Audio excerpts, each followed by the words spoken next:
Orient bell tiles studio से आप देख रहे हैं एबीपी न्यूज। नमस्कार, मैं हूं संदीप चौधरी। आज सीधा सवाल संडे स्पेशल की शुरुआत में सबसे पहले मार्क टली, बेहतरीन शानदार पत्रकार, अब वो हमारे बीच नहीं रहे। उनका देहांत हो गया 90 साल की उम्र में। एबीपी न्यूज उन्हें भावभीनी श्रद्धांजलि देता है। पत्रकारिता क्या होती है ये वो हमें सिखा कर गए हैं। लेकिन मार्क टली तो हमारे बीच नहीं रहे। आज मैं एक ऐसी मौत की बात करने वाला हूं, एक बेटी, उसकी चीत्कार। पूरी खबर आपको बताऊंगा तो आपका दिमाग सन्न रह जाएगा, रूह कांप जाएगी। और ये चीत्कार सुनने को मिली बिहार में, उस बिहार में जिसके बारे में कहा जाता था बिहार में बहार है, नीतीश कुमार है। बेटी की चीत्कार है, कहां नीतीश कुमार है? सवाल यह हो गया है। और ऐसा गड़बड़ झाला, ऐसी मिलीभगत, ऐसी साजिश, पुलिस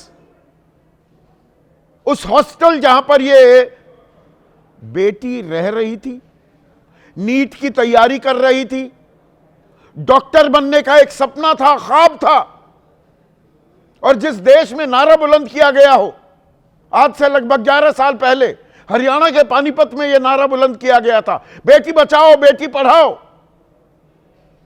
पर यहां बेटी को पढ़ाने भेजो तो उसकी मौत हो जाती है। और कैसे हुई, क्यों हुई? 20 दिन हो गए, कोई जवाब ही नहीं मिल रहा है। ऐसी पर्दादारी, ऐसी लीपापोती, होश फाख्ता हो जाएंगे आपके। और मुख्यमंत्री के मुख से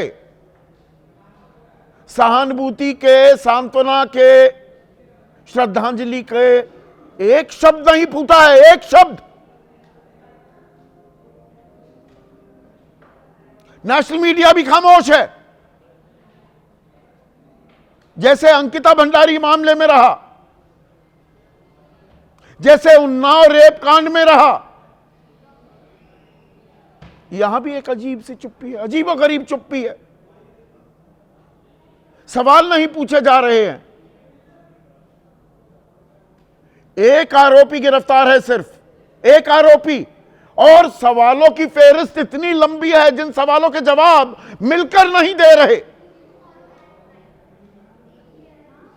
और रटा रटाया टका सा जवाब दिया जा रहा है सरकार की तरफ से, जेडीयू की तरफ से, सत्ताधारी दल की तरफ से। किसी भी आरोपी को बख्शा नहीं जाएगा। अरे पकड़ोगे तब तो बख्शा जाएगा, पकड़ ही नहीं रहे। और यह मामला सिर्फ हत्या का है या बलात्कार का भी है, क्योंकि स्पर्म्स भी मिले हैं इस बेटी के कपड़े पर। इसमें नशे का एंगल भी है, ड्रग्स दिए गए क्या? और अस्पताल से लेकर, हॉस्पिटल से लेकर, इंडियन मेडिकल एसोसिएशन से लेकर एसएसपी, एसएचओ, दरोगा, ऊपर से लेकर नीचे तक सब किस तरह से शतुरमुर्ग बने रहे, घटना के होने से इनकार करते रहे। हर कदम पर लापरवाही की यह दास्तान है। 20 दिन से चल रही है और कोई सवाल नहीं पूछे जा रहे हैं। आज हम पूछने वाले हैं, सीधा सवाल पूछेंगे, और लंबी फेहरिस्त है आज। पहले से ही आपको बता रहा हूं, ऐसे में आपके सुझाव और आपके सवाल, जो अब सीधा सवाल के अहम हिस्सा बन चुके हैं, उनका भी रहेगा इंतजार। आज सीधा सवाल में बात करने वाला हूं देश की एक बेटी की, बिहार की एक बेटी की, जिसका एक ख्वाब था, सपना था, डॉक्टर बनना चाहती थी, लोगों की, मानवता की, समाज की सेवा करना चाहती थी, बीमारों का इलाज करना चाहती थी। 2 साल से बिहार की राजधानी पटना के शंभू हॉस्टल में वो रह रही थी, नीट की तैयारी कर रही थी, जहानाबाद की रहने वाली थी। और 5 जनवरी को 20 दिन पहले जहानाबाद से ही पटना पहुंची अपने हॉस्टल। 6 तारीख को उससे अगले दिन यह छात्रा शंभू हॉस्टल के अपने कमरे में बेहोश पाई जाती है। बेहोश। कमरे का दरवाजा तोड़कर इसे बाहर निकाला जाता है, हॉस्पिटल ले जाया जाता है। सहज सर्जरी क्लिनिक में इसे एडमिट किया जाता है, पर वहां बात नहीं बनती। तो शाम उसी दिन यानी कि 6 जनवरी को प्रभात मेमोरियल हॉस्पिटल में शिफ्ट किया जाता है। 7 और 8 को 3 दिन वहां इलाज चलता है। फिर उसे मेदांता हॉस्पिटल रेफर कर दिया जाता है। यहां भी एक गड़बड़ झाला है। कहा जाता है ठीक हो गई थी, पर परिवार वाले ले गए मेदांता। कोई कह रहा है रेफर कर दिया जाता है क्योंकि हालत सुधर नहीं रही थी। फिर पिता की तहरीर पर शिकायत की पिता ने, यह क्या हुआ है? पुलिस के सामने तो एफआईआर दर्ज की गई, हत्या का प्रयास, अटेम्प्ट टू मर्डर। 11 जनवरी को, आज से 2 हफ्ता पहले, और 6 तारीख को जब वो बेहोश पाई गई थी, उसके 5 दिन बाद छात्रा की मौत हो जाती है। वो हमारे बीच नहीं है। 12 तारीख को एएसपी अभिनव कुमार, कितनी जाबाज है, कितनी तत्पर है, सेवा के लिए आतुर है पटना पुलिस। अब उसकी बानगी आपके सामने रखने वाला हूं। कहा कि छात्रा के साथ तो रेप हुआ ही नहीं, यौन उत्पीड़न की कोई पुष्टि नहीं हुई। परिवार वाले करगिल चौक पर धरना प्रदर्शन करने बैठ गए। 14 तारीख को, अब गौर कीजिएगा, पोस्टमार्टम रिपोर्ट में रेप की आशंका से इनकार नहीं किया जाता कि हां रेप की आशंका है। पोस्टमार्टम रिपोर्ट कह रही है, इससे 2 दिन पहले ही कमाल के इस पुलिस अफसर अभिनव कुमार ने कह दिया ना जी रेप तो हुआ ही नहीं। 15 जनवरी को पुलिस ने हॉस्टल बिल्डिंग का मालिक मनीष रंजन, उसे गिरफ्तार किया। हॉस्टल के संचालक को नहीं, मालिक को। फिर 16 तारीख को एसआईटी का गठन कर दिया जाता है, स्पेशल इन्वेस्टिगेटिव टीम। 18 को Indian medical association Bihar state branch, इनकी ये रिपोर्ट मेरे पास है। वो कहते हैं प्रभात मेमोरियल हॉस्पिटल ने तो बिल्कुल ठीक काम किया, बिना देरी के इलाज किया और पुलिस को भी जानकारी दे दी थी। तो 6 तारीख की शाम को प्रभात मेमोरियल हॉस्पिटल में छात्रा अगर शिफ्ट हुई थी और पुलिस को जानकारी दे दी गई थी, तो 9 तारीख को एफआईआर दर्ज क्यों हुई? ये एफआईआर की भी कॉपी है मेरे पास। पिता की शिकायत पर 6 तारीख को कैसे नहीं हुई? और बेहोशी की हालत में।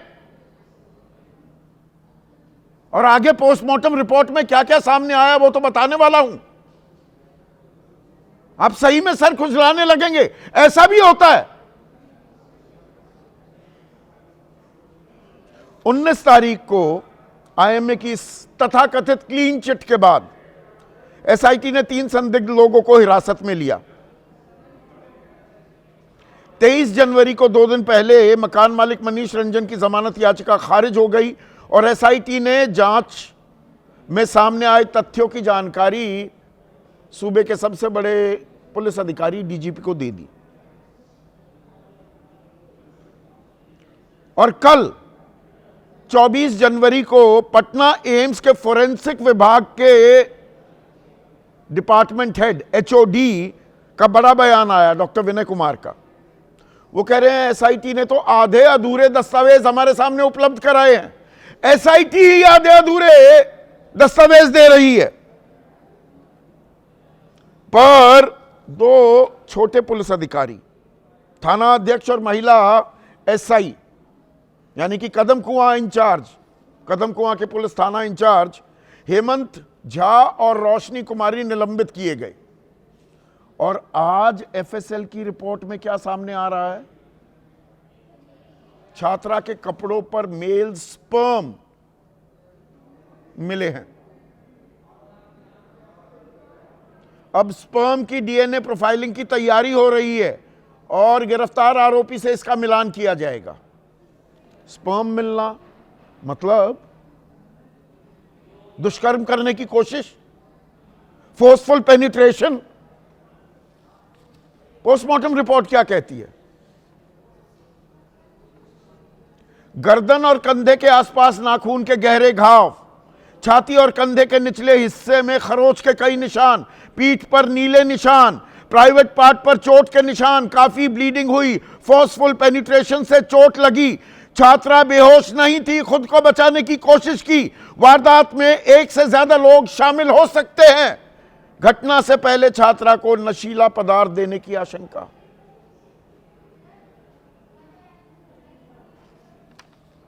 और हमें बताया क्या गया? 20 दिन तक कैसे घुमाया गया? प्रभात मेमोरियल हॉस्पिटल ने कहा लेडी डॉक्टर ने नींद की दवा से छात्रा के कोमा में जाने की बात कही। वहां पर लेडी डॉक्टर बोली इसने नींद की दवाई ले ली। ये तो आदी थी नींद की गोलियां खाने की। डॉक्टर सतीश कुमार ने शरीर पर चोट की बात मानी, लेकिन कहा नहीं बलात्कार नहीं हुआ। यह खुद ही फोरेंसिक एक्सपर्ट बने हुए थे, पोस्टमार्टम इन्होंने ही कर दिया। चित्रगुप्त नगर थाना प्रभारी रोशनी कुमारी, कहा छात्रा के साथ तो रेप हुआ ही नहीं। और हॉस्पिटल की जो रिपोर्ट आई प्रभात मेमोरियल हॉस्पिटल की, उसे ही आधार बना लिया। अभिनव कुमार, इनका मैंने जिक्र किया, चित्रगुप्त नगर थाना प्रभारी की रिपोर्ट को अंतिम सत्य मानकर बैठ गए ये जनाब, और रेप से इनकार कर दिया। और परिचय कुमार, पूर्वी पटना के एसपी, सुपरिंटेंडेंट ऑफ पुलिस, बोले नींद की गोली खाई थी इसने, तो स्पर्म अपने आप आ गया। चोटों के निशान पोस्टमार्टम में कोई और लिखकर चला गया। और कार्तिकेय शर्मा एसएसपी पटना, पोस्टमार्टम से पहले ही रेप की वारदात से इनकार कर दिया। तो क्या खाक जांच हो रही थी जब पहले से ही मन बनाकर बैठे थे? या ये मिलीभगत है, ये मकर जाल है, ये सिस्टम लीपापोती में लगा हुआ था। नेशनल मीडिया भी चुपचाप बैठा हुआ था। यह तो भला हो यूट्यूबर्स का और लोकल पत्रकारों का, वो इस खबर के पीछे लगे रहे और इस गुड़बड़झाले, इस घोटाले, इस साजिश, सिस्टम की यह चुप्पी, एक छात्रा की हत्या और आशंकित गैंगरेप, सामूहिक बलात्कार, इसे पर्दे के नीचे डाला जा रहा था, कालीन के नीचे रफा दफा करने की कोशिश हो रही थी। 21वें सदी के भारत में, आज के युग में, व्हेन इंफॉर्मेशन इज किंग,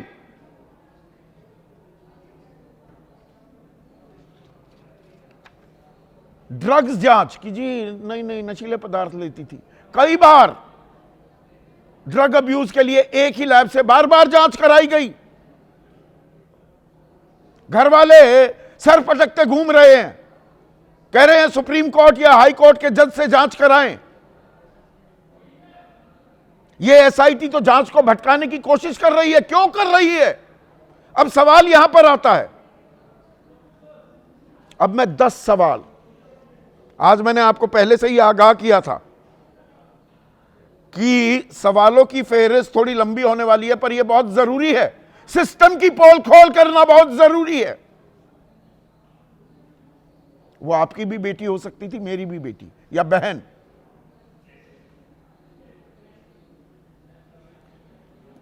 कोई छात्रा हॉस्टल में बेहोश पाई जाती है, दरवाजा तोड़ा जाता है, तो उसे कोई तो लेकर जाएगा ना अस्पताल। कौन लेकर गया यह हमें पता ही नहीं। और क्या अस्पताल किसी अज्ञात के कहने पर मरीजों को भर्ती कर लेता है? भारत में होता है ऐसा? कोई तो होगा ना। और जब हॉस्टल का दरवाजा तोड़ा गया तो पुलिस को तो जानकारी देनी चाहिए, संचालक ने जानकारी क्यों नहीं दी? अरे भाई, किसी भी हॉस्टल में दरवाजा नहीं खोल रहा है कोई छात्र, या आपको दिख गया खिड़की से, तो आप पुलिस को बुलाओगे ना, हम दरवाजा तोड़ने वाले हैं, ये बेहोशी की हालत में है छात्रा।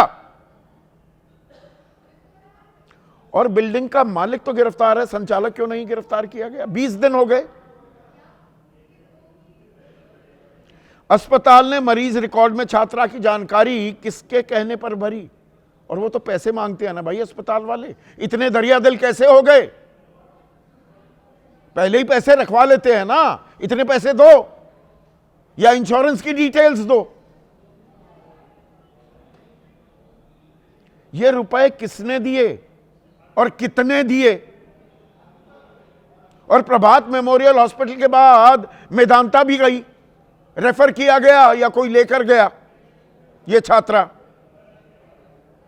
इलाज के दौरान अस्पताल ने रिकॉर्ड में केयर टेकर किसे दिखाया और वो कौन था? केयर टेकर होता है ना, रात को रुक भी सकता है, जो आईसीयू में, सीसीयू में पेशेंट्स होते हैं। 9 जनवरी को केस दर्ज हुआ। इस दौरान छात्रा होश में आई, तो पुलिस ने उसका बयान दर्ज क्यों नहीं किया? कॉमन सेंस है ना भाई, छात्रा होश में आई तो उसका बयान दर्ज होना चाहिए था, क्यों नहीं हुआ? और छात्रा की मृत्यु तक कितना बिल बना और किसने चुकाया? कोई बताएगा? पप्पू यादव कह रहे हैं, सांसद हैं पूर्णिया से, कि वारदात में पुलिस प्रशासन, नेता और समाज के रसूखदार लोग शामिल हैं। यह अंकिता भंडारी जैसा केस तो नहीं। उत्तराखंड में सितंबर 2022, 24 सितंबर को अंकिता भंडारी का शव चीला नहर बराज से बरामद होता है, और जिस रिजॉर्ट में वो रिसेप्शनिस्ट के तौर पर काम करती है, रात को बुलडोजर चला दिया जाता है। सारे सबूत मिटा दिए गए। और यहां भी सबूतों का जो ट्रेल है उसे जानबूझकर मिटाने की कोशिश की गई क्या? और 20 दिन हो गए, मैं दोहरा रहा हूं, नीतीश कुमार 10,000 दिए भाई महिलाओं को, 203 सीटों के साथ, अभूतपूर्व बहुमत के साथ फिर से सत्ता में वापसी कर ली। चुप क्यों बैठे हैं नीतीश कुमार? आप तो महिलाओं के सम्मान के लिए मरने मिटने को तैयार रहते हैं। कहते हैं मैंने पूरा जिंदगी, अपनी पूरा जीवन समर्पित कर दिया महिलाओं के कल्याण के लिए, उत्थान के लिए। तो आवाज कहां गुम हो गई, गले में कहां अटक गई? ऐसे में आज का सीधा सवाल, बिहार में बेटी की चीत्कार, कहां है नीतीश कुमार? या जी वो सम्राट चौधरी हैं, अब गृह मंत्री, उनसे पूछिए, मेरा कोई लेना देना नहीं। और पुलिस, हॉस्टल, अस्पताल, साजिश का मकड़जाल। चर्चा में मेरे साथ धीरेन्द्र मुन्ना है, एलजेपी रामविलास पासवान गुट के राष्ट्रीय प्रवक्ता, मीडिया प्रभारी भी हैं। सत्ताधारी दल जेडीयू से मनोज लाल दास मनु, श्याम सुंदर शरण एचएएम यानी कि जीतन राम मांझी की पार्टी के राष्ट्रीय प्रवक्ता, आरजेडी की राष्ट्रीय प्रवक्ता कंचना यादव,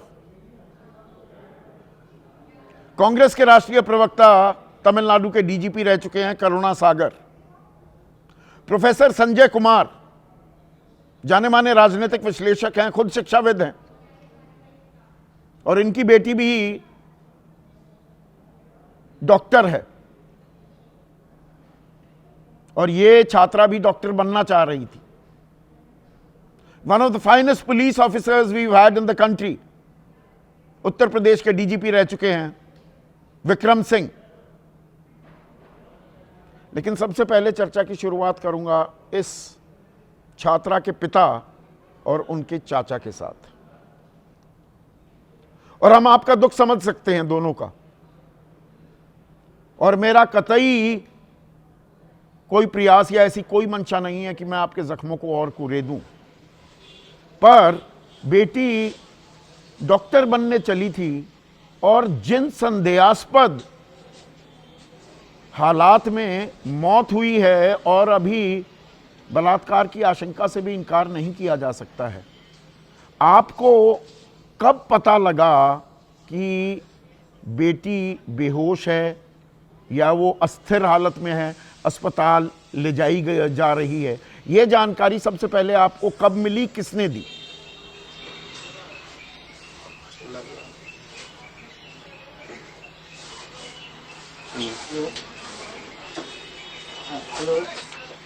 जी भाई साहब बोलिए प्लीज, देश आपकी बात सुनना चाह रहा है। जी नमस्कार। जी नमस्कार।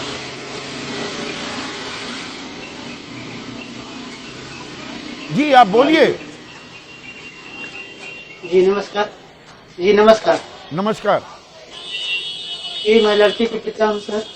जी लड़के के पिता हूँ सर। मैं काफी मर्माहित हूँ इस घटना से, काफी दुखी हूँ। मैं शब्दों में बयां नहीं कर सकता। मैं तबीयत अभी बिल्कुल ठीक नहीं है सर। मैं अस्वस्थ हूँ सर। अभी मैं कुछ कर पाने में असमर्थ हूँ। इसलिए हमारे परिजन लोग हैं, हमारे चाचा हैं, आप लोग हैं, हमारे परिजन लोग ही से बताएंगे। जी सर। जी जो इस छात्रा के चाचा हैं, आप बताएंगे कब ये फोन आया, किसने किया? जी सर, जी सर, जी सर, नमस्कार सर को नमस्कार सर। नमस्ते जी। बच्ची के बीमार होने की सूचना 6 तारीख की रात में हॉस्टल में रहने वाली दूसरी लड़की के पिता से हम लोगों को मिली। हेलो। जी जी मैं सुन रहा हूँ। हेलो। दूसरी छात्रा के पिता से आपको ये जानकारी मिली, सर। तो आप दौड़े दौड़े जहानाबाद से पटना पहुंचे। जी सर। उसके बाद क्या हुआ सर? जी सर, जी सर। फिर हम दौड़े दौड़े जहानाबाद से पटना पहुंचते हैं सर। वहाँ पहले तो बताया गया था कि जिस हॉस्पिटल में बच्ची को ले जाया गया है, हम वहाँ पहुंचते हैं। वहाँ से मालूम पड़ता है कि बच्ची दूसरे हॉस्पिटल में ले जाई गई है। वो दूसरा हॉस्पिटल प्रभात मेमोरियल हॉस्पिटल था सर। हम वहाँ पहुंचे उसके बाद। फिर वहां पर क्या पुलिस वाले थे? आपने पूछने की कोशिश की होगी, भाई इसकी हालत ये कैसे हुई, कौन लेकर आया, क्या पता लगा आपको वहां पर सर? जी सर, हमने पूछताछ करने की कोशिश की सर उस वक्त, लेकिन हमें कुछ नहीं बताया गया। हमने सीधे सीधे देखा कि हमारी बच्ची आईसीयू में है, वेंटिलेटर पे है। डॉक्टर्स ने कहा कि कंडीशन क्रिटिकल है, हम इसे 12 घंटे ऑब्जर्वेशन में रखेंगे, और हम लोगों को इंतजार करने के लिए कहा गया सर। क्योंकि हम लोग मेडिकली बहुत कुछ नहीं जानते थे, हमने डॉक्टर की बातों का विश्वास किया और हम इंतजार करने लगे कि हमारी बच्ची कब होश में आती है। नहीं, आपने ये तो पूछा होगा सर कि भाई ये बेहोश क्यों हो गई, क्या हुआ इसके साथ, किसी ने मारा पीटा है, कोई हमला हुआ है, क्या हुआ? कुछ डॉक्टर बता रहे थे आपको? जी ये सारी चीजें हमने जानने की कोशिश की, तो उन्होंने कहा कि इसको बहुत हाई फीवर है और इसका इलाज हम शुरू कर रहे हैं। ठंड भी लगी हो सकती है या दूसरा भी कोई कारण हो सकता है। उन्होंने चोट की किसी बात के बारे में हम लोगों को नहीं बताया, और चूंकि उस समय तक हमने अपनी बच्ची के शरीर को देखा नहीं था सर, इसलिए हम लोगों को भी मालूम नहीं पड़ा। हमने समझा जो भी कर रहे हैं डॉक्टर भगवान होते हैं, ये हमारी बच्ची का बेहतर इलाज करेंगे। पुलिस वाले आ रहे थे उस वक्त अस्पताल में कोई जानकारी पूछताछ करने के लिए, जांच करने के लिए? जी बीच में रोशनी मैडम आई थी, और रोशनी मैडम ने पहले तो हमारे साथ सहयोग का वादा किया। फिर जब हॉस्पिटल में गई रोशनी मैम, तो हॉस्पिटल से निकलने के बाद उनका रवैया बदला हुआ था, क्योंकि किसी गायनी के डॉक्टर से उनकी बात हुई थी, और उस डॉक्टर ने इनको बताया था कि जैसा आप समझ रही हैं वैसा मामला नहीं है। उसके बाद से रोशनी मैम लगातार हमसे बचती रही और कोई सहयोग नहीं हमको उनका मिला। तो ये 7 तारीख को ही रोशनी वहां पर थी। ये जो चित्रगुप्त नगर थाना प्रभारी रोशनी कुमारी 7 तारीख को ये प्रभात मेमोरियल हॉस्पिटल में थी, लेकिन एफआईआर तो 9 तारीख को हुई सर। जी सर, जी सर। तो एफआईआर 7 तारीख को रोशनी कुमारी वहां घूम रही थी। जी जी। और बिटिया को सर होश कब आया, कब आपकी बात हो पाई थी बेटी से, कहां हुई, किस दिन हुई? दूसरे दिन सुबह में सर बच्ची को थोड़ी देर के लिए होश आया। थोड़ी देर क्या कहें सर, 2-3 घंटे के लिए। और बच्ची लगातार रोती रही। जब माँ ने उससे पूछा कि बेटा क्या तुम्हारे साथ कुछ गलत हुआ है, तो उसने माँ का हाथ पकड़ने की चेष्टा की और लगातार उसने सिर हिलाया, सकारात्मक हाँ का इशारा किया उसने। और उसके बाद बच्ची लगातार रोती रही सर। तब तक डॉक्टर्स आ गए। डॉक्टर्स ने हम लोगों को बाहर कर दिया। चलिए चलिए बाहर चलिए, आप लोग बाहर चलिए, बच्ची का इलाज करना है, इलाज करना है। उसके बाद जब हम बाहर आ गए, उसके बाद से फिर दोबारा बच्ची को हम ये 9 तारीख की बात है, 2-3 घंटे होश आया बिटिया को। हाँ सर, 9 तारीख की बात है, 9 जनवरी बता रहे हैं ना आप, 2-3 घंटे के लिए होश आया। ये 8 तारीख की ही बात है सर। अच्छा, 8 तारीख को ही, 8 तारीख को ही होश आया। होश आने पर डॉक्टरों ने पुलिस को नहीं बुलाया, आपसे बात करने दी, पर पुलिस को नहीं बुलाया। नहीं जी, हम भी जबरदस्ती गए सर। डॉक्टर तो बार बार हमको प्रिवेंट कर रहे थे, बार बार रोक रहे थे सर। हमने बहुत मिन्नतें की, बहुत कोशिश की, तो थोड़ी देर के लिए मिलने दिया। उस बीच कुछ हमने उसका एक वीडियो बनाना चाहा या फोटो लेना चाहा, तो उससे भी डॉक्टरों ने हमको रोक दिया सर। और ये प्रभात मेमोरियल हॉस्पिटल में जब भर्ती थी बेटी, और खर्चा तो बहुत आ रहा होगा। 9 तारीख की रात को मेरी बात वहाँ के एक डॉक्टर से मेरी बात हुई। हाँ। रात के वक्त 8 बजे जी। उस वक्त मैं हॉस्पिटल में नहीं था, तो फोन पर बात हुई सर। मैंने कहा कि क्या कंडीशन है, तो उन्होंने कहा कि बच्ची को वायरल मेनिंजाइटिस हुआ है और उसके लिए हम एसिक्लोवीर नाम की दवा भी चला चुके हैं बच्ची को। और डॉक्टर ने ये भी बताया कि उसके मस्तिष्क में रक्त के थक्के जम गए हैं, और जैसे भी जो भी कारण रहा हो, उन्होंने हमको ये बताया कि उसी की वजह से वायरल मेनिंजाइटिस हुआ है। लगातार फीवर हो रहा है इसको, 104 डिग्री, 105 डिग्री, और ज्यादा फिर ठीक हो रहा है, फिर फीवर हो जा रहा है। और सर ये बात है 9 तारीख की। हाँ, जबकि इनके पास 8 तारीख को नहीं, 9 तारीख की जो ये बात हुई 8 तारीख को इनके पास सारे टेस्ट रिपोर्ट्स आ चुके। मैं समझ गया, पर मेदांता में रेफर किया गया। आप मेदांता लेकर गए बिटिया को अपनी, या ये प्रभात मेमोरियल वालों ने रेफर कर दिया? सर नहीं सर, उन्होंने रेफर नहीं किया था। ये हमारी ही इच्छा थी। हम लोगों को लग रहा था कि इसको और बेहतर चिकित्सा के लिए हम किसी दूसरे अस्पताल में ले जाएं, क्योंकि इस अस्पताल के रवैये से इन पर से हमारा भरोसा उठ चुका था। अच्छा, ये बताइए, प्रभात मेमोरियल में शुरुआत में वो पैसे किसने जमा कराए, और बिटिया की सारी डिटेल या अटेंडेंट कौन था जब तक आप पहुंचे? भाई पैसे तो लगे होंगे ना। मैं ये कह रहा हूँ, बिटिया का जो प्रभात मेमोरियल जी सर, पैसे लगे सर, लेकिन पैसे किसने भरे? आपने भरे? जी जी, पैसे हमने भरे सर, पैसे हमने भरे। नहीं, पर जब एडमिट किया जाता है तो एक रकम पहले ही रखवा लेते हैं, तो वो रकम किसने दी, ये आपने पूछा? नहीं, वैसा कुछ नहीं हुआ था सर। वैसा कुछ नहीं हुआ था। पहले नहीं रखवाई गई थी रकम। और उसके बाद ये पोस्टमार्टम की रिपोर्ट में जब खुलासा हुआ कि गर्दन और कंधे के आसपास नाखून के गहरे घाव हैं, पीठ पर नीले निशान हैं, प्राइवेट पार्ट्स में भी चोट है, बहुत ब्लीडिंग हुई है, तब पुलिस वालों का रवैया क्या था? पहले तो वो सारे मना कर रहे थे। पुलिस वाले हमसे कह रहे थे कि ये डॉक्टर जो हैं, जिन्होंने पोस्टमार्टम की रिपोर्ट दी है, इस डॉक्टर का पहले भी रिपोर्ट्स विवादास्पद रहा है, इसलिए हमारा इस पर भरोसा नहीं है। इसलिए इन्होंने सेकंड ओपिनियन के लिए रिपोर्ट को एम्स रेफर किया, और हम लोगों का भी भरोसा नहीं था सर। इस तंत्र पर से हमारा भी भरोसा उठ चुका था, इसलिए हम लोगों ने वीडियोग्राफी करवाई थी पोस्टमार्टम की। विभाग के एचओडी ने कहा कि एसआईटी ने भी आधी अधूरी रिपोर्ट दे दी। एसआईटी भी लीपापोती कर रहा था सर। जी सर, जी सर।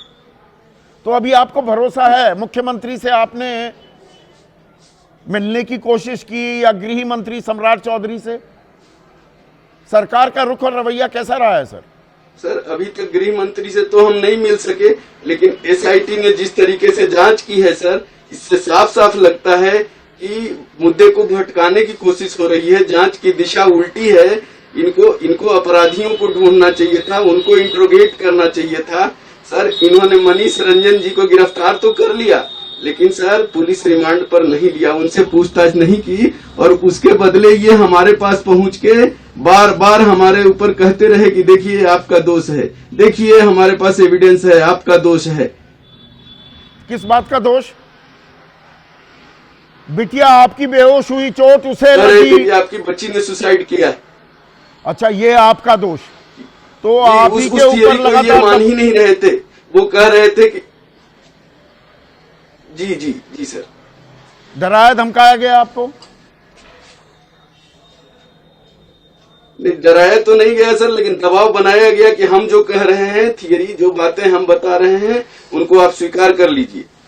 बच्ची ने सुसाइड किया, बच्ची ने दवाई ली, ये सारी बातें ये बार बार रिपीट कर रहे थे और हमको कह रहे थे कि आप मान लीजिए, आप मान लीजिए, लेकिन हमारा दिल नहीं मान रहा था सर। और हम लोगों को कुछ कुछ चीजें इधर उधर से जो जानकारियां मिली थी, या बच्ची ने जिस तरह से रो रो के कुछ कहने की चेष्टा की थी, हमको लग रहा था कि हमारी बच्ची के साथ बहुत गलत हुआ है सर। आपको लगता है कि इंसाफ न्याय होगा? की आस सर, अब किससे तो करें हम, एफएसएल किससे रखें? सर, आप लोग नहीं, हम आपके साथ खड़े हैं और नेशनल मीडिया ने देरी कर दी। मैं यहां पर अपनी ये गलती भी कबूलने को तैयार हूं। जी सर, इस खबर पर पहले दिन से मीडिया को दबाव बनाना चाहिए था। इस बेटी के साथ नाइंसाफी हुई है, यह मानने को मैं तैयार हूं,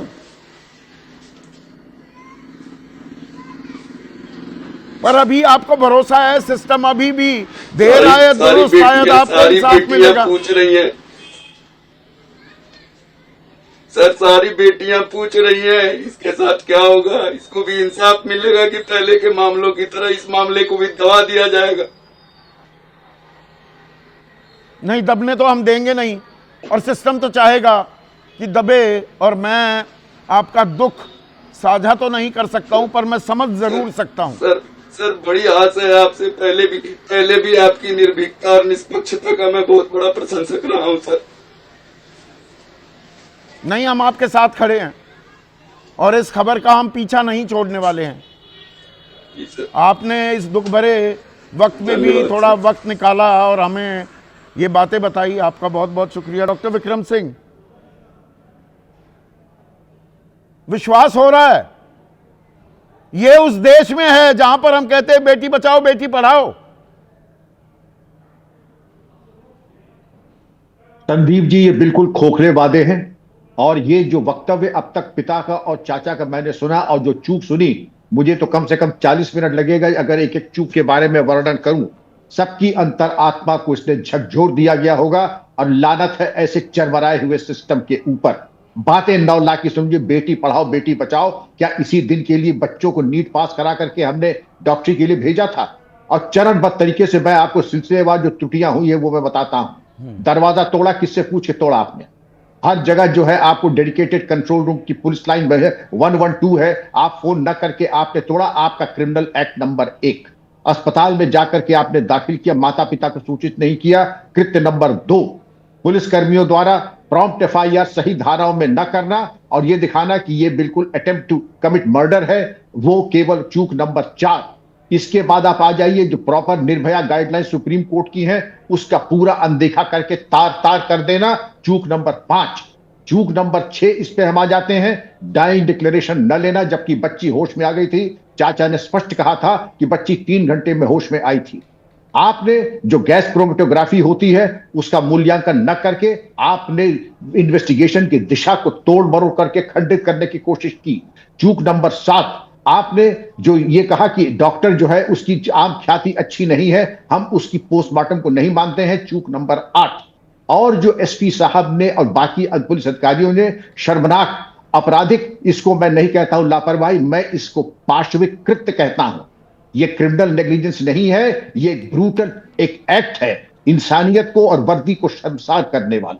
इन सबको होना चाहिए था सस्पेंड। और मैं जानना चाहूंगा संदीप जी, और जो भी आपके राजनीतिक व्यक्ति मेरी तरफ से पूछिएगा जरूर, इन पुलिस अधिकारियों के लिए आपने अब तक इनके विरुद्ध केस लिखा कि नहीं लिखा, कि इन्होंने साक्ष्य को खलतमल्त करने की, डिस्ट्रॉय करने की कोशिश की? तो ये दो अधिकारियों के खिलाफ कार्रवाई हुई है, कदम कुआं इंचार्ज जो पुलिस थाना इंचार्ज हेमंत झा और ये एसआई रोशनी कुमार, इन्हें निलंबित किया गया। ये एसआई रोशनी कुमार 7 तारीख को भी प्रभात मेमोरियल अस्पताल में मौजूद थी, तो 9 तारीख को एफआईआर कैसे हुई? ये 7 को क्यों नहीं हुई? ये 6 को क्यों नहीं हुई, जबकि पुलिस वहां मौजूद थी?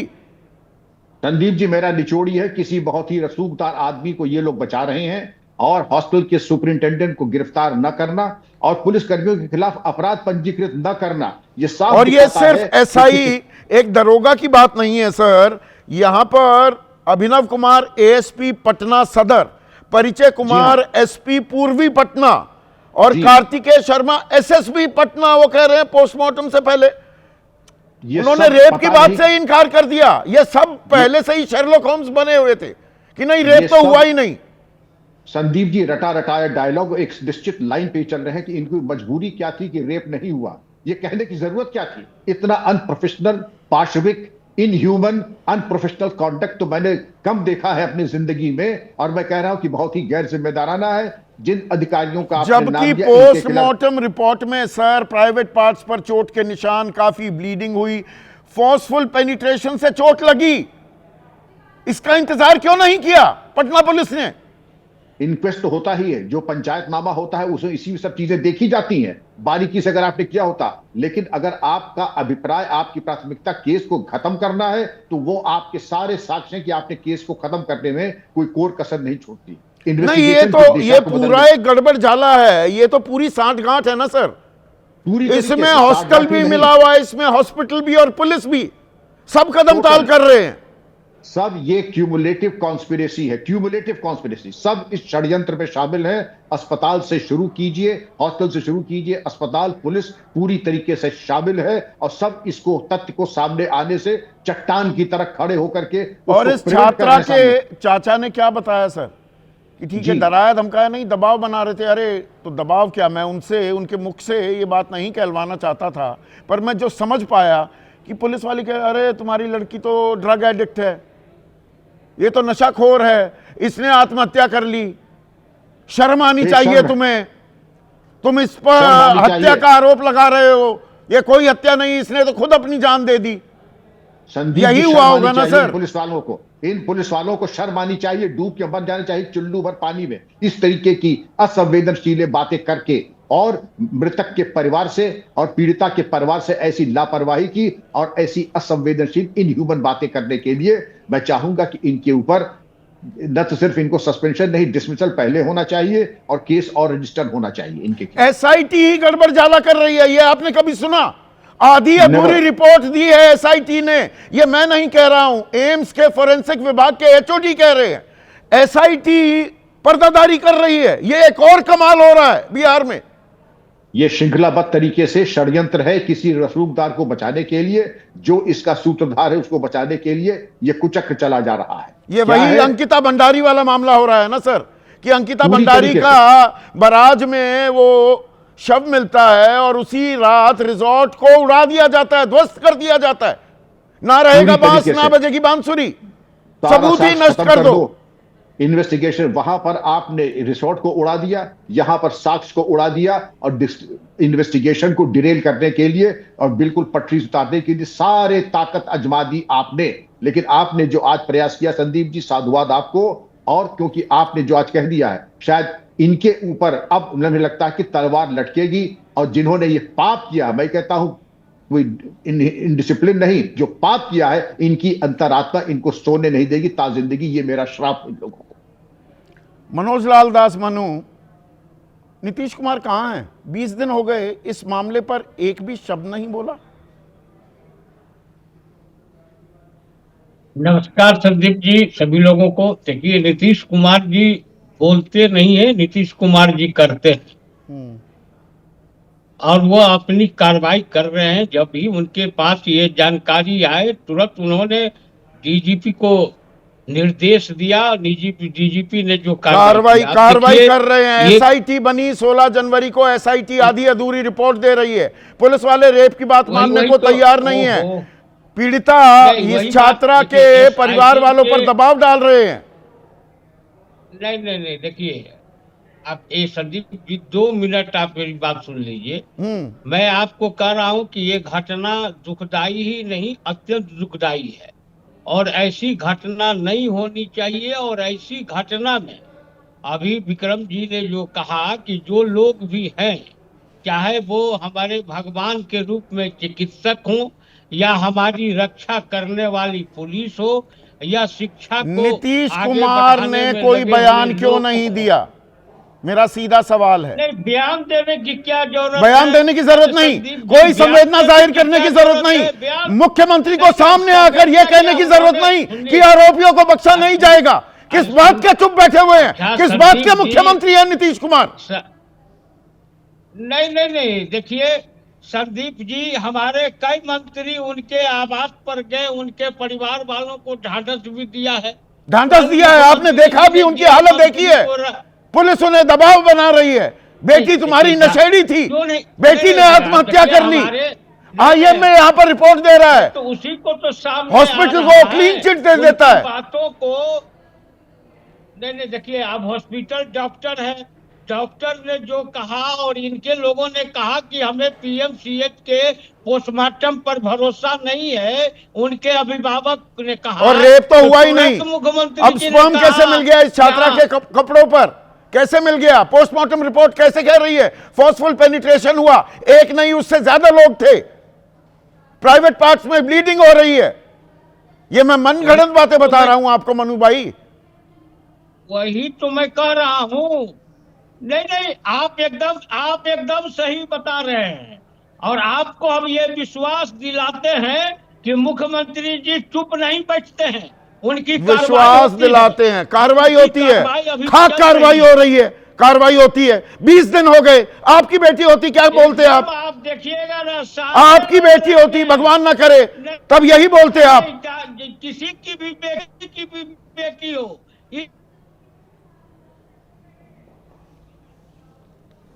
अभी कनेक्शन कट गया है, पर कंचना, आपको लग रहा है कि इंसाफ की तरफ हम जा रहे हैं? इस छात्रा को इंसाफ मिलेगा, इसके परिवार वालों को? नहीं, इंसाफ किससे मांगेंगे संदीप जी?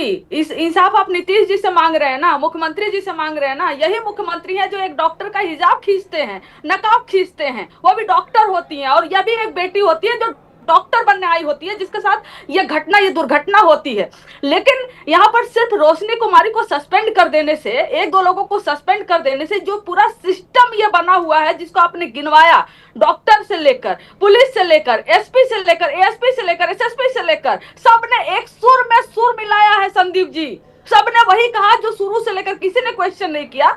शुरू से लेकर लास्ट तक, डॉक्टर से लेकर पुलिस प्रशासन तक, मुख्यमंत्री से लेकर गृह मंत्री तक, क्या किसी ने सवाल खड़ा किया? किसी ने नहीं। इसका मतलब साफ है कि यह एक मिली भगत है। इसका मतलब साफ है कि किसी को बचाया जा रहा है। और नीतीश कुमार जी से तो कोई उम्मीद कर ही नहीं सकते महिलाओं के मामले में। उनकी भाषा दिन पे दिन गिरती जा रही है, उनकी हरकतें दिन पे दिन गिरती जा रही है। और गृह मंत्री जो है वो बुलडोजर एक्शन में बिजी है। किससे इंसाफ मांगेंगे आप? बुलडोजर एक्शन पर ही सवाल पूछा जा रहा है। एक सेकंड कंचना, वीरेंद्र पासवान हैं, बिहार के ही रहने वाले हैं, धीरेन्द्र मुन्ना, वो कह रहे हैं रेप से इनकार करने वाले पुलिस वालों पर बुलडोजर एक्शन कब होगा?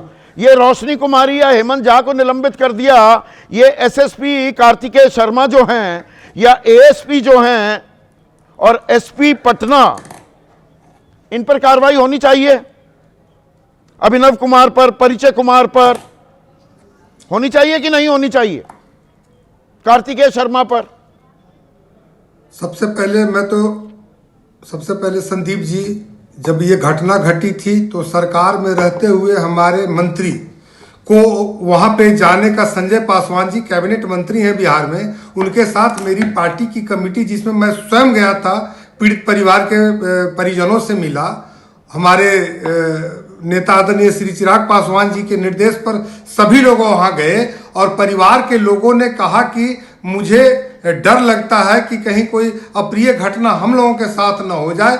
ऐसे में वहाँ पे हम लोग असुरक्षित महसूस कर रहे हैं। तुरंत आईजी से बात करके हमारे मंत्री ने और वहाँ पे सुरक्षा कर्मियों का डेपुटेशन करवाया है। बेहद ये शर्मनाक घटना घटी है, इससे इनकार नहीं कर सकते हैं नहीं, हम। आप बड़ी और संजीदगी से जवाब दे रहे सरकार और हैं विपक्ष का मुन्ना राजनीति भाई। का मामला तो है ही नहीं। आप संजीदगी तो चलिए कम से कम दिखावे के लिए ही सही घड़ियाली आंसू बहा तो रहे हैं, पर मुझे ये समझाइए 16 जनवरी को जांच के लिए एसआई टीम का गठन हुआ, ठीक, और 24 तारीख को 8 दिन बाद पटना एम्स के फोरेंसिक विभाग, सुनिए ना, कि एचओडी डॉक्टर विनय कुमार कह रहे हैं कि एसआईटी ने आधे अधूरे दस्तावेज उपलब्ध कराए हैं।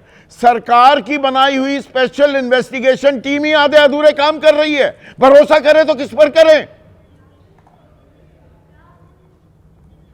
उसके बाद की बात मैं बता रहा हूं कि पूरी टीम हमारी जाकर के गृह मंत्री जी से, सम्राट चौधरी जी से मिली है, और इसको बिल्कुल सरकार में रहते हुए अगर हम ये कह रहे हैं, भरोसा दे रहे हैं बिहार, भरोसा दे रहे हैं, 20 दिन हो गए, आपके भरोसे के सहारे चलेगा, भरोसे के सहारे चलेगा। बस नारे गढ़ दो, 10,000 रुपए दे दो, हो गया महिलाओं का कल्याण। यही है महिलाओं का सम्मान। अभी वो 10,000 पे नहीं जाते हैं ना, ये क्यों नहीं जाएंगे?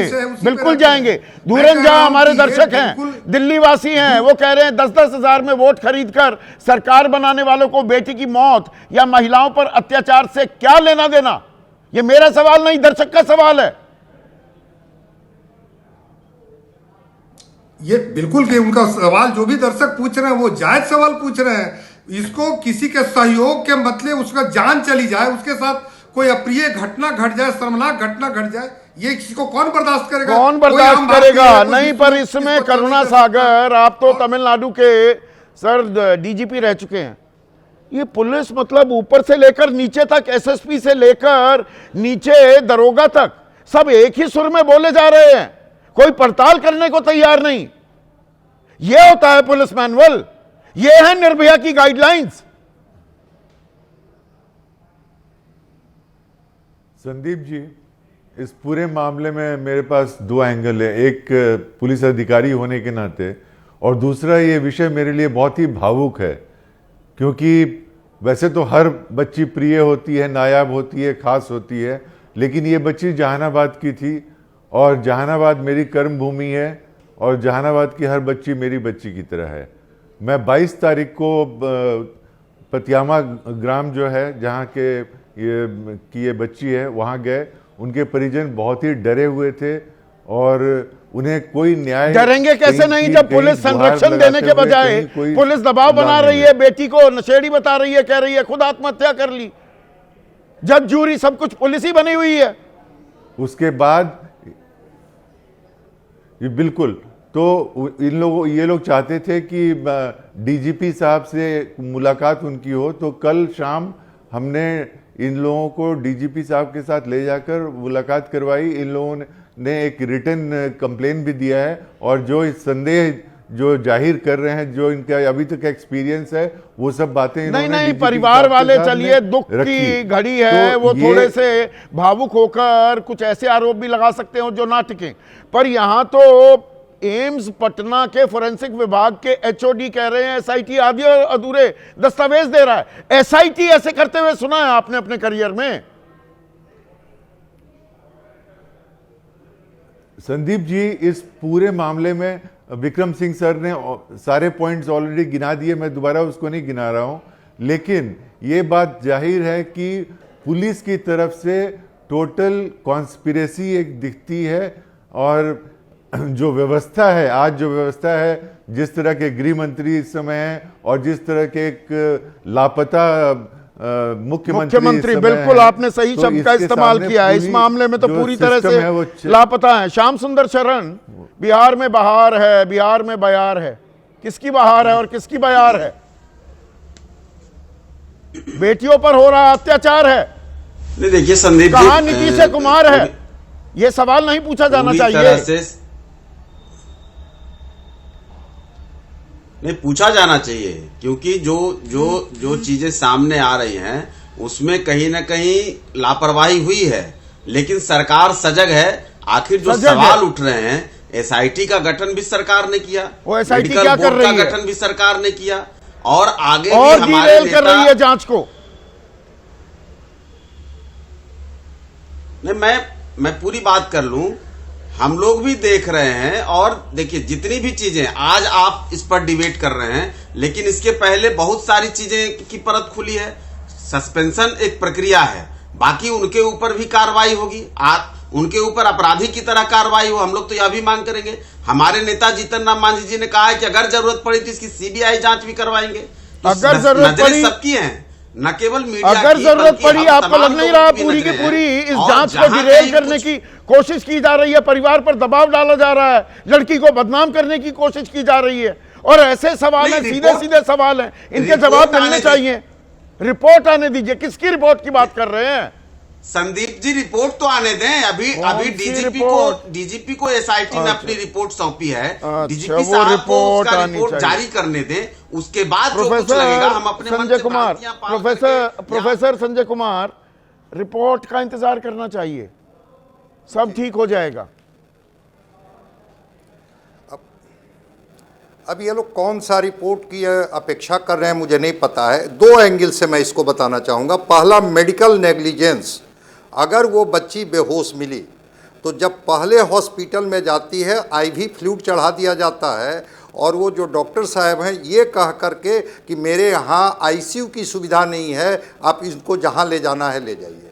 दूसरी चीज़, जहाँ वो प्रभात मेमोरियल हॉस्पिटल में जाती है, कंट्राडिक्टरी, वो कहते हैं कि सब आर्किनॉइड हैमरेज है और ब्रेन में सीवियर हेड इंजुरी है। निश्चित रूप से वो सीटी स्कैन कराए होंगे, वो चीज़ें आ जाएंगी। तस्वीर 127 पेज का क्या उन्होंने रिपोर्ट बनाया। फिर वायरल मेनिंजाइटिस की बात आपने उनके चाचा से सुनी। और तीसरी बात, वो कह दिया गया कि उसके यूरिन में एंटी डिप्रेसेंट ड्रग्स का ये सैंपल मिला है। यूरिन में केवल यही मिला। ब्लीडिंग की जब बात की गई, जो गायनोकोलॉजिस्ट वहाँ देख रही थी, उन्होंने कहा कि हैविंग इन मेंस्ट्रुअल पीरियड। वाह रे वाह, उनको डिफ्रेंशिएट करने नहीं आता है कि ये ब्लीडिंग जो है वो कहाँ से हो रहा है। ये थ्योरी जो जबरदस्त गड़बड़ झाला है इसी पर प्रेस कॉन्फ्रेंस हो गया। प्रोफेसर संजय कुमार, ये मैं आगे आ रहा हूँ, मैं आ रहा हूँ। पुलिस, हॉस्पिटल और हॉस्टल की मिली भगत साफ दिखाई दे रही है ना, साफ साफ साफ। मैं आ जा रहा हूं 1 मिनट में पोस्टमार्टम रिपोर्ट पर। पोस्टमार्टम रिपोर्ट में साफ कहा गया, जिसको आपने कहा, मैं दोहराना नहीं चाहता हूं, कि जिस तरह से उसका नेल एब्रेजन कंधे पर, जांघ पर, पीठ को घसीटा गया, जैसे लगा कि वो लड़की संघर्ष की है। और जो उसका जेनाइटल पार्ट में जो ब्लड का क्लॉटिंग था, लेबिया मेजोरा और लेबिया माइनोरा दोनों टीयर था, फटा हुआ था। हाइमन टीयर तो था ही। अब इसके बाद भी पुलिस वो एंटी डिप्रेशन ड्रग का इम्प्टी स्ट्रिप खोज रही है। नहीं, वो दरोगा वहां घूम रही है। 7 तारीख को, 9 तारीख को एफआईआर होती है। निर्भया हत्याकांड के बाद तो स्टैंडर्ड प्रोसीजर्स हैं कुछ जो फॉलो करने होते हैं पुलिस को। सो रही थी पुलिस। बिल्कुल नहीं भाई, मैं तो कह रहा हूं कि वो जो प्लेस ऑफ अकरेंस है उसको भी कवर नहीं किया गया। जरा पता कर लीजिए कि कितने दिनों के बाद उस कमरे को सील किया गया है, खुला छोड़ दिया गया था, कोई आ जा सकता है वहां पर। ऐसा तो मैं देखा ही नहीं हूं। और जब इस छात्रा को बेहोशी की हालत में पाया गया, दरवाजा तोड़ा गया ना, पुलिस को तब बताया। पहले एक क्लिनिक में, फिर हॉस्पिटल में भर्ती कराया जाता है, पुलिस को जानकारी नहीं दी गई। ये चीजें एडअप कर रही हैं क्या प्रोफेसर साहब? मैं तो कह रहा हूं कि उसके बाद, मैं कह रहा हूं कि पुलिस तो बिल्कुल एंगल ही बदल दे रही है। जब पोस्टमार्टम रिपोर्ट में साफ आ गया कि sexual assault could not be ruled out, इसके बाद भी पुलिस जाकर के वो इम्प्टी स्ट्रिप खोज रही है। ऐसी क्या पर्दादारी है? यही तो खेल है। क्या पर्दादारी है? किसे बचाया जा रहा है? कौन है वो बड़ी मछली, कौन है वो रसूखदार कि पूरा सिस्टम कदम ताल करने लगा? और हम कहते हैं बेटी बचाओ बेटी पढ़ाओ। इस खबर को हम लगातार ट्रैक करेंगे, हम इसका पीछा नहीं छोड़ने वाले हैं। और ये सवाल जिनके जवाब नहीं मिले हैं, ये सवाल हम लगातार पूछते रहेंगे। आज इतना ही।